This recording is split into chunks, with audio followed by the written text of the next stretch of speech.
രുചിമുകുളം ചാനലിലേക്ക് എല്ലാവർക്കും സ്വാഗതം. ഞാനിവിടെ ഉണ്ടാക്കാൻ പോകുന്നത് ഒരു ബീട്രൂട്ട് തോരനാണ്. അതിനായി 2 ബീട്രൂട്ടും 1 സവാളയും 2 പച്ചമുളകും 2 അല്ലി വെളുത്തുള്ളിയും 2 തണ്ട് കറിവേപ്പിലയും എടുത്തിട്ടുണ്ട്. ബീട്രൂട്ടിൻ്റെ തൊലിയെല്ലാം കളഞ്ഞ് നന്നായി കഴുകി 3-4 വലിയ കഷ്ണങ്ങളായി അരിഞ്ഞെടുക്കുക. ഇത് നമ്മൾ സാധാരണ ബീട്രൂട്ട് വെക്കുമ്പോൾ അത് കുഞ്ഞു കുഞ്ഞു കഷ്ണങ്ങളായിട്ട് നമ്മൾ വെക്കാറുണ്ട്. ഇതിപ്പോൾ ഞാൻ ഇത് ഉരച്ചെടുത്തിട്ട് ചെറിയ ചെറിയ നീട്ടത്തിലുള്ള ഇതായിട്ട് ഉരച്ചെടുത്തിട്ടാണ് ഇത് വെക്കുവാനായിട്ട് ഉദ്ദേശിക്കുന്നത്. അപ്പോൾ അങ്ങനെയും വെക്കാം കേട്ടോ, ചെറിയ കഷ്ണങ്ങളായിട്ട് നമുക്ക് വെക്കാം. ബീട്രൂട്ട് ഉരച്ചെടുക്കുന്നതിന് ഞാനൊരു പാത്രം വെച്ചിട്ട് അതിലോട്ട് കട്ടൻ വെച്ച് ഓരോ കഷ്ണങ്ങളെടുത്ത് ഇത് സാവധാനം നമ്മൾ ഉരച്ചെടുക്കുക. നമ്മൾ സാധാരണ ഇങ്ങനെ താളിപ്പിട്ടിട്ടല്ലേ ബീട്രൂട്ട് വെക്കണം. ഞാനിത് അങ്ങനെയല്ല ചെയ്യുന്നത്. ഉരച്ചെടുത്ത് ഒന്ന് പിഴിഞ്ഞ് ചെറുതായിട്ടൊന്ന് പിഴിഞ്ഞ് അതിൻ്റെ വെള്ളം കളഞ്ഞ് എടുക്കും. എടുത്തിട്ട് മുഴുവൻ കുഴയില്ല, ചെറുതായിട്ട് ഒന്ന് പിഴിഞ്ഞെടുക്കും. എന്നിട്ടാണ് ഇത് വെക്കണം. അതിനായിട്ട് ഞാൻ ഒരു സവാളയാണ്, ഉള്ളിയാണ് നല്ലത്, പക്ഷേ എനിക്ക് എളുപ്പത്തിന് വേണ്ടി ഞാനൊരു സവാള എടുത്തതെന്നുള്ളൂ കേട്ടോ. സവാള ചെറിയ ചെറിയ കഷ്ണങ്ങളായിട്ട് അരിഞ്ഞിട്ട് 2 പച്ചമുളക് എടുത്തിട്ടുണ്ട്, അതും ചെറുതായിട്ട് അരിഞ്ഞെടുക്കുക. വെളുത്തുള്ളി അല്ലി വേണമെങ്കിൽ ഇടാം കേട്ടോ. ഞാൻ വെളുത്തുള്ളി അല്ലി ഇടുന്നുണ്ട്. എന്താണെന്ന് വെച്ചാൽ ഡോക്ടർമാർ പറയണ്ടല്ലോ, എല്ലാ വെളുത്തുള്ളി ചേർക്കാവുന്ന കറികളിലെല്ലാം വെളുത്തുള്ളി ചേർക്കുക എന്നുള്ളതാണ് നമ്മുടെ ആരോഗ്യത്തിന് വേണ്ടിയിട്ട്. അപ്പോൾ ഞാൻ നേരത്തെ ഞാൻ പറഞ്ഞല്ലോ, ചെറുതായിട്ട് പിഴിഞ്ഞെടുത്ത ബീട്രൂട്ടിലേക്ക് ഈ ഉള്ളിയും പച്ചമുളകും ചെറിയ 2 കഷ്ണം വെളുത്തുള്ളി ഇട്ടിട്ട് കുറച്ച് മഞ്ഞളും, ആവശ്യത്തിന് നമ്മൾ മഞ്ഞൾ കുറച്ച് ഇടണോട്ടാകും, എന്നുവെച്ചാൽ വേറെ മുളക് പൊടികളൊന്നും വേണ്ട, കുറച്ച് ഉപ്പും അതിലേക്ക് ചേർത്തിട്ട് നല്ലോണം അതൊന്ന് ഉടച്ചെടുക്കണം, ഉടച്ച് വെക്കണം.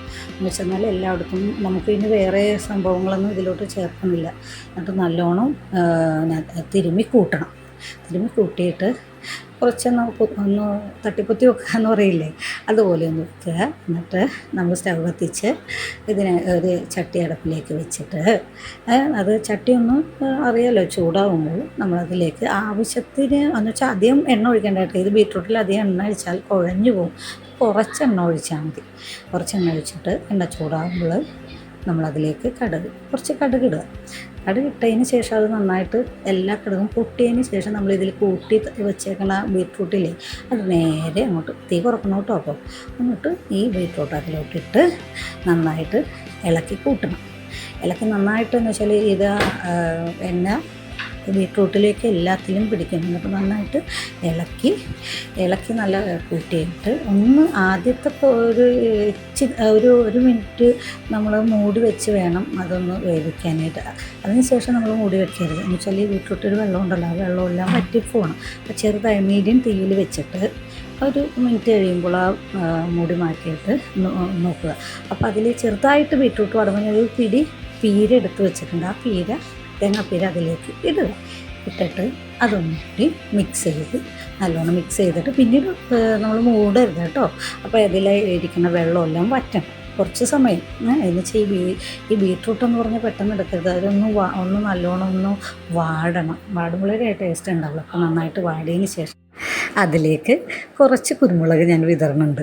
അപ്പോൾ 2-3 അല്ലി വേപ്പിലയും ഇടണം കേട്ടോ. ആദ്യം ഞാൻ വേപ്പില ഇട്ടത് മറന്നുപോയി പറയാനായിട്ട്. ഇത് നന്നായി ഇളക്കി കൂട്ടുക. ബീട്രൂട്ട് നല്ലോണം വാടണം കേട്ടോ, എന്നാലേ കഴിക്കാനായിട്ട് നമുക്ക് ടേസ്റ്റ് ഉണ്ടാവുകയുള്ളൂ. അപ്പോൾ ഇത് നല്ലൊരു കറിയാണ്. എല്ലാവരും ഇത് വച്ച് നോക്കണം. എൻ്റെ ചാനൽ സബ്സ്ക്രൈബ് ചെയ്യണം. താങ്ക്